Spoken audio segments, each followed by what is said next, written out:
6 months. Sick like a year ago. I had bronchitis. Alrighty. Then I cut my stomach open, took me on antibiotics, and then I got antibiotics. You knew Black Friday was right? It's like Black Friday, Yeah, you're good. So by a show of hands, how many of you have ever taken or been prescribed antibiotics? Right, they're pretty common, pretty powerful medicine used to fight things such as tuberculosis, pneumonia, strep throat. However, there's one potential downside to the use of antibiotics, and that's that when they're fighting the bacteria, there's a chance that the bacteria can become immune to the antibiotics, and then these bacteria can reproduce and create even more. And these bacteria are known as antibiotic resistant, which means that the antibiotic is no longer effective in treating this infection anymore. So as you can see here are some bacteria cells, and the orange ones are resistant to the antibiotic. So when the antibiotic is used, they're the only ones left over, because the antibiotic kills all types of bacteria, even good ones, which are meant to stop these infections. So now these are in the perfect condition to thrive and reproduce because there's no one in their way taking up their resources or space. And so now there's this entirely new sickness, and there's no known cure for it.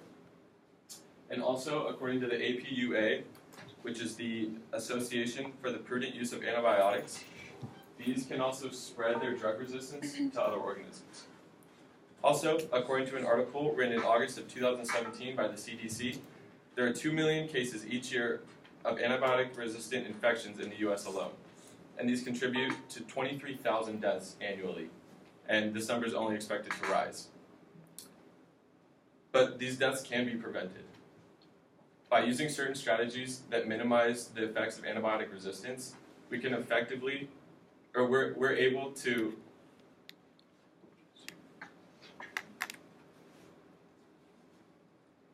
by lowering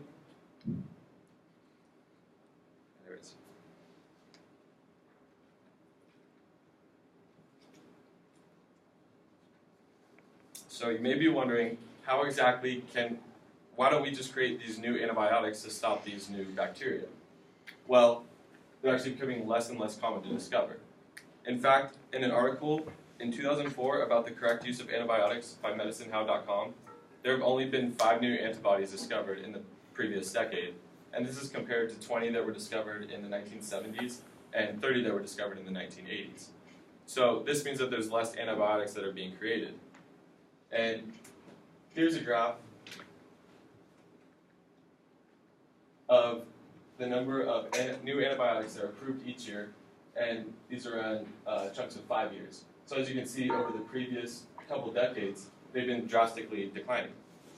This is because bacteria are growing stronger and stronger with each new antibody that we throw at it.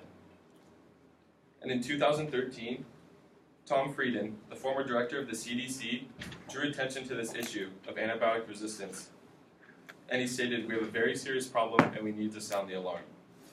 This problem is very expensive as well. According to a 2013 article titled "Scary Statistics of Antibiotic Resistance" by healthresearchfunding.org, it's estimated that antibiotic resistance causes about $20 billion in excess costs each year. And this is because of extended hospital stays and prolonged treatments. So antibiotic resistance is an extremely dangerous issue, and we need to start changing our actions soon. So it can sound like a very scary problem, but there's actually ways that we can stop this. People often incorrectly use antibiotics when it will do nothing to help their sickness. For example, antibiotics can't be used to stop a virus, but people still commonly use them to treat viral infections. By limiting the amount of times that we incorrectly use antibiotics, we can limit the amount of times that they have a chance to evolve and become resistant. And there's much room for us to improve, because in a 2015 article by the National Health Institute titled "The Antibiotic Resistant Crisis," they state that the antibiotic use, or the duration that it's used for, is incorrect about 30 to 50% of the time.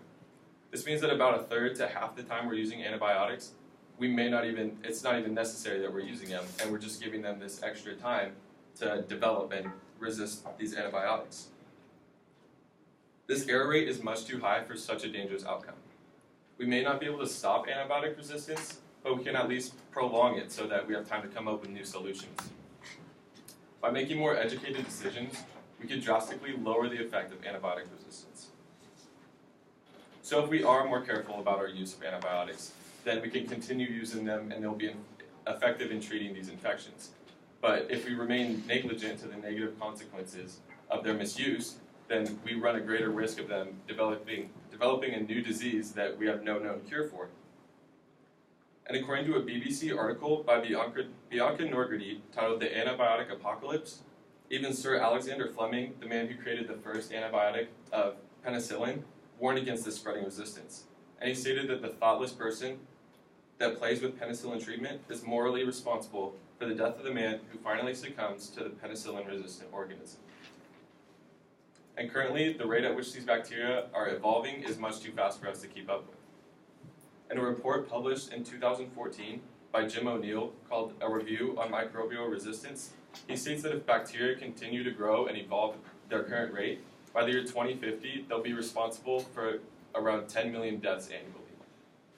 And you can see here in this graph where these deaths would be coming from. So you can see that the majority of them are coming from the continents of Africa and Asia, and this is because these continents have extremely large populations, but they're not very developed, especially in the healthcare sector. And you can see that North America has a lot too, but these are mainly from operations such as surgeries and organ transplants, because the antibiotics that are used to prevent infections in these are no longer effective, and these operations become much more dangerous.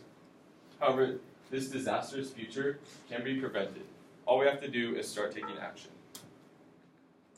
So we must make a change in our careless use of antibiotics. Now, I'm not saying that we just need to completely stop using them at all, because they've saved millions of lives and will continue to do so, which is why we need to be careful and make sure they stay effective as long as possible. What I'm saying is that we need to be more selective when we use antibiotics. And more specifically, we need to use them only when we know that they can help. There's so many times when we use them when they do nothing to affect the illness of a person. And according to an article written by the Mayo Clinic in 2014 about the misuse of antibiotics, illnesses that are not curable with antibiotics include colds, the flu, bronchitis, and the majority of coughs and sore throats. However, people will still try to treat these sicknesses with antibiotics. Now, there's many ways that we can reduce the times we use antibiotics when they're not needed. The first is to make sure you do not ask your doctor if you know you have a viral infection that can't be treated with antibiotics. The second way is to not try to self-diagnose yourself and try to get your own antibiotics. Some people try to get these from places like the internet or foreign countries where they may have no laws that require a prescription. And lastly, if you have leftover antibiotics from a previous course, don't save them, because in the future, if you get sick again, you may think that you can treat yourself, when in reality you're doing nothing to help your disease without consulting a doctor. So as you can see, antibiotic resistance is a large problem, and we need to start taking into consideration our actions and the consequences. So please, let's reconsider the way that we view antibiotics.